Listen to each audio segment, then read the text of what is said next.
Welcome to another video, grammar lovers. Don't forget to hit those subscribe and like buttons after watching. Today, we are going to learn about an obscure grammar concept unlikely to ever be mentioned in school: stative verbs. Stative verbs, as you might imagine, note the state of being rather than an action. These verbs generally refer to the following states: emotions: love, prefer, dislike, wish. Measurement: weigh, measure. Perceptions: see, be, seem, smell, feel. Thoughts: know, think, understand, doubt, mean, agree, suspect. This is a tough concept, so let's look at some examples to clear things up. Here is the verb think, used as a stative verb and as a dynamic action verb. As a dynamic action verb, we might say, James was thinking of the answer to the trivia question when his phone rang.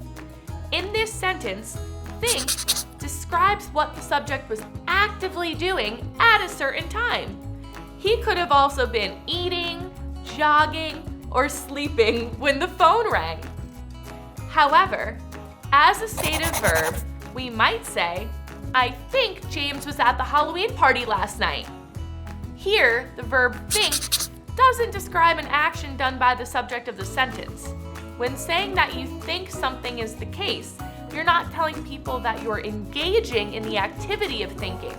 Instead, you're telling them that you hold a certain belief, that this belief exists in you. Now that we see how stative verbs differ from dynamic verbs, let's look at some other fun facts about their use. Stative verbs are generally not used in the progressive tense. Let's look at what this means. The progressive, or continuous, tense of a verb is an ing form that denotes an action in progress. Notice the difference between the simple present tense statement, James eats, and the present progressive statement, James is eating. In the simple present statement, James eats, we know that this just means sometimes, here and there, James eats. It doesn't refer to any specific moment. Saying this statement about any human being is probably always true whenever you say it. However, the present progressive statement, James is eating, is not always true whenever you say it. This is so because the present progressive tense means that the activity is happening right at this moment.